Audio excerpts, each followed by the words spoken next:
Le 30 décembre 2024, MiCA entre en application. Le règlement crypto le plus ambitieux au monde. Des milliers de pages, des obligations strictes et un cadre harmonisé pour toute l'Europe.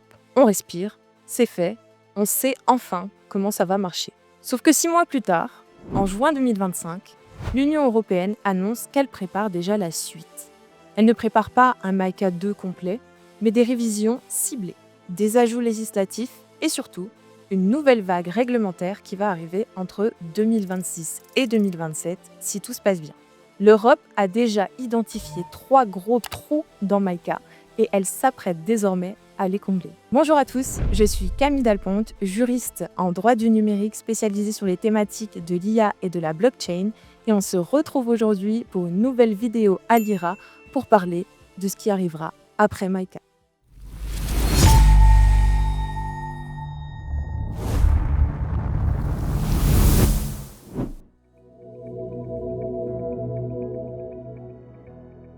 Commençons par le plus grand angle mort de MiCA, celui de la finance décentralisée. Quand le règlement a été voté en 2023, les législateurs ont consciemment exclu la DeFi. Pourquoi cette exclusion ? Parce qu'en 2023, personne ne se penche vraiment sur la finance décentralisée, la DeFi, qui reste pour le moment hors du cadre légal. Mais en 2025, les régulateurs européens vont se pencher sur les thématiques de la finance décentralisée qui restent pour le moment en dehors de tout cadre légal. Et surtout, à partir de mi-2026, les autorités devraient commencer à interpréter comment définir juridiquement la notion de décentralisation.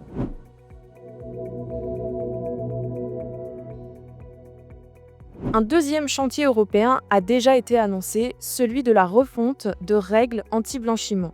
MiCA impose déjà des obligations KYC AML, comme on dit, strictes aux plateformes centralisées, mais l'Europe va aller plus loin. L'UE se prépare à mettre en œuvre également de nouvelles règles contre la lutte contre le blanchiment d'argent, qui devraient arriver en 2027, et ces règles auront pour but de restreindre l'utilisation des privacy coins et des comptes crypto anonymes. Pourquoi on opte pour un durcissement ? Parce que les régulateurs estiment que l'anonymat total est incompatible avec la lutte contre le blanchiment et le financement du terrorisme. Mais on va pas se mentir, cela pose un problème philosophique. Est-ce qu'on peut interdire un protocole décentralisé ? Si des protocoles décentralisés continuent d'exister techniquement, comment l'Europe pourra-t-elle les interdire ?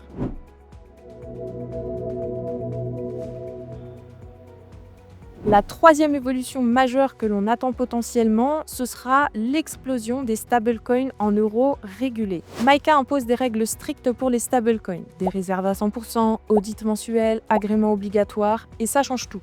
Les stablecoins en euros devraient bénéficier de l'application complète du règlement MiCA en 2026, créant un régime unifié pour les réserves, la supervision et les opérations.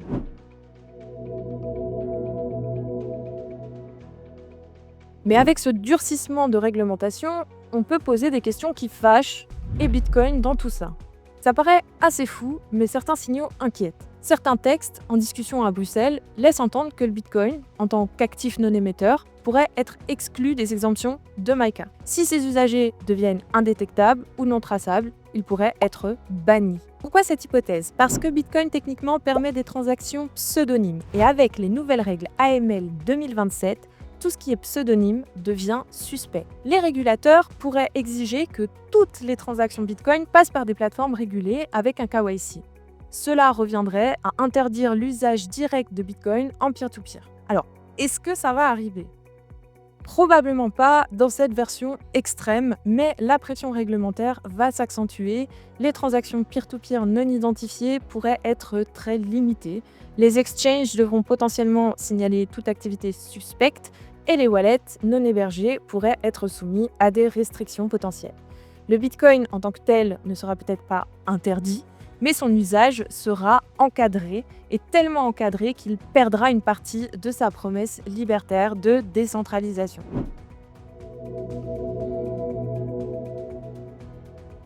Beaucoup de gens s'attendent à un nouveau règlement global type MiCA 2.0, mais Marina Markesic, directrice exécutive et cofondatrice de l'EUCI, a confirmé que MiCA 2 n'ira pas de l'avant. Pourquoi? Parce que MICA a pris plus de 4 ans à être négocié.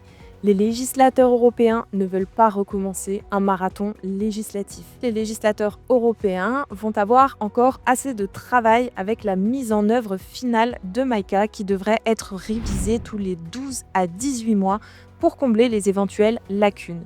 L'Union européenne opte pour une approche incrémentale à partir de maintenant. C'est moins spectaculaire qu'un MICA 2, mais probablement plus dangereux parce que les révisions passent souvent sous le radar, avec moins de débats publics et peut-être moins de consultations du secteur.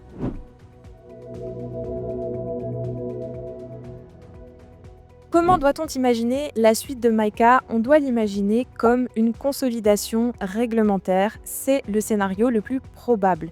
En fonction des thématiques qui ont été identifiées comme laissées pour compte dans MICA ou qui ont été choisies d'être régulées après, on aura des textes ciblés qui vont venir répondre à des questions juridiques qui n'ont pas été résolues par MICA. Cette vidéo t'a intéressé? N'hésite pas à me dire ce que tu en penses en commentaire et si vous souhaitez vous former à mes côtés pour la partie juridique ainsi qu'avec une centaine d'autres experts, vous pouvez prendre rendez-vous gratuitement avec un conseiller à l'IRA juste ici.